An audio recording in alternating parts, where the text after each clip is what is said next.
Hey guys, I hope you're doing well. I thought I'd make this as it might help someone out there.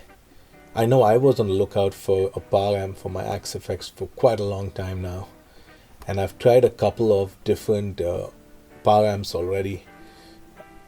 Whenever you look out for a power amp for the Axe effects, you're usually presented somewhere or the other with the Matrix amps, which are supposedly light, very transparent, and basically perfect for the job, but they also cost a pretty bit, and I wasn't planning to spend so much on an amp because my purpose is just for recording at home, and I usually use headphones when I'm tracking, and then when I'm mixing I use the monitors.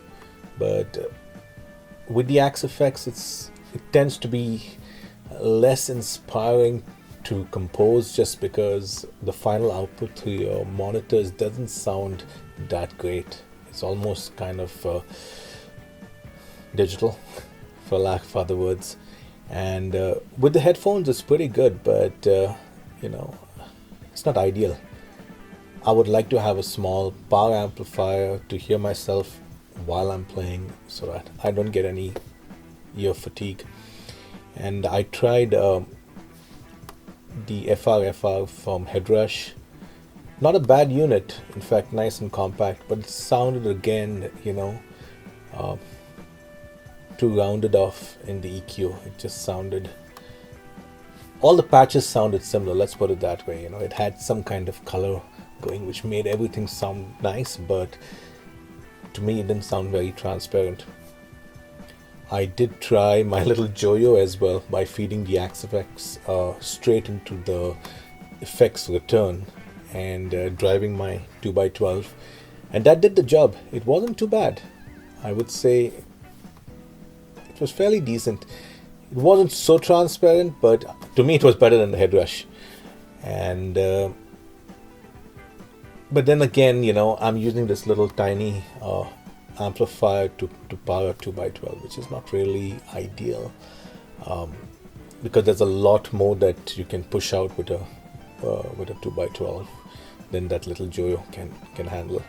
So while the Joyo serves as a great little high gain amp for my noodling around, it wasn't ideal for the Axe effects.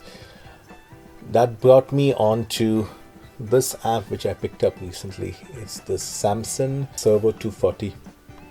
I just found one kind of beat up on the used market. I kind of like to take my chances on some gear and see where it leads me. And I said, you know what, let's go in for it. It was dusty, filthy. I took it apart, cleaned it up, and then I was pleasantly surprised.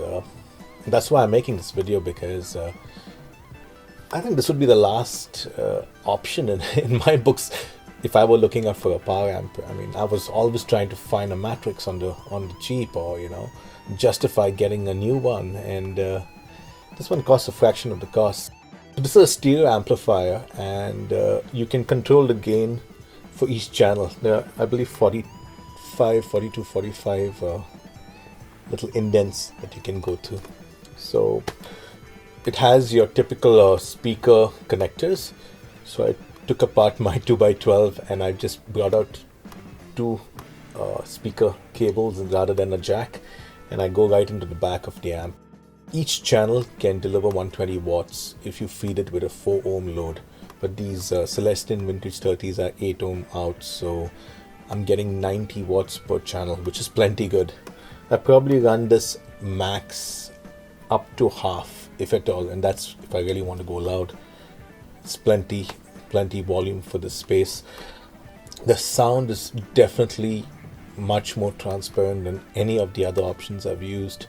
I can't compare it to a Matrix, but for me this does the job. There's always the debate whether to keep your cab simulation on or off. I mean, both sound fine.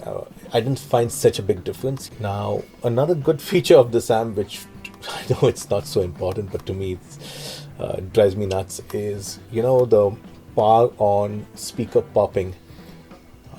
You get a boop when you turn on your power amp. I get that even with the Joyo, and the Joyo is a 15 watt amp, right? And it just makes this terrible sound when it loads up, and I just can't stand those kind of things. So this servo actually has a clever circuit in where it just filters out those speaker pops when you power it on. So it just feels very premium, you switch it on. So of course you follow normal signal part, right? You first switch on your preamp and then your power amp. But there's no popping, there's no sound, it's just like silent. And I'm really happy with this setup right now. I thought I'd make this video, maybe it'll help some of you. Days go for around 100 if you're lucky, maybe a little more. They definitely do the job, and it's a great, powerful, pretty transparent amplifier. I hope this helps you guys. I'll see you on my next update. Bye now.